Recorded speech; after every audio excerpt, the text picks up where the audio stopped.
Lancement de la mission canadienne auprès de la Copaco PRP ce vendredi 22 mars 2024 par un atelier bilan du projet d'appui au système alimentaire durable, équitable et inclusif PASSADI en sigle, financé par le ministère de la Coopération et Relations internationales du Québec avec l'appui technique de l'Union des producteurs agricoles, Développement international du Canada, UPADI en sigle. L'atelier s'est tenu au siège de la Copaco PRP au secrétariat national.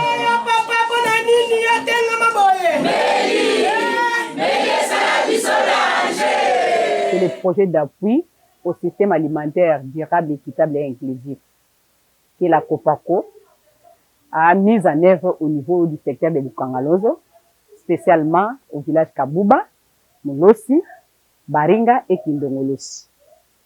Ce projet est venu pour renforcer les capacités des femmes en entrepreneuriat agricole, en leadership féminin et la professionnalisation technico-économique avec les fonds de développement qu'on a remis aux membres qui ont élaboré leur plan d'affaires.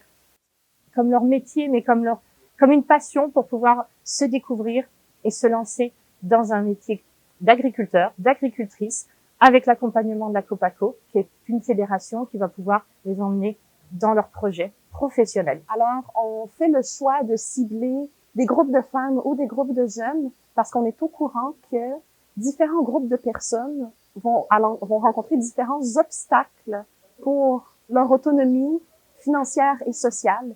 Et on sait que les femmes font face à plusieurs obstacles au niveau de leur participation, autant dans l'agriculture, dans les instances décisionnelles, dans leur participation citoyenne.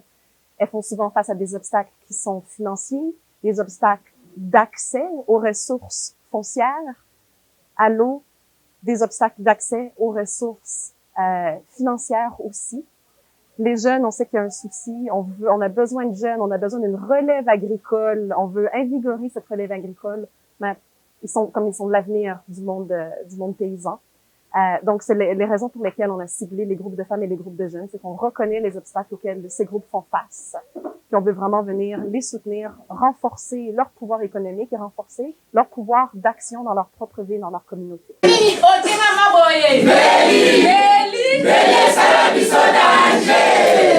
En République démocratique du Congo, être appelé paysan était considéré comme indigène, c'était une insulte.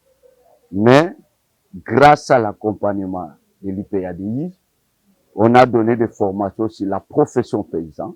Les paysans ont compris que être paysan, c'est une profession. Et cela a ramené beaucoup des agriculteurs qui ont quitté l'emploi pour faire des main-d'œuvre, travailler chez les autres. Ils ont revenu à leur métier et c'est vraiment une expérience, il faut transplanter partout pour qu'on sache que être paysan, c'est une profession.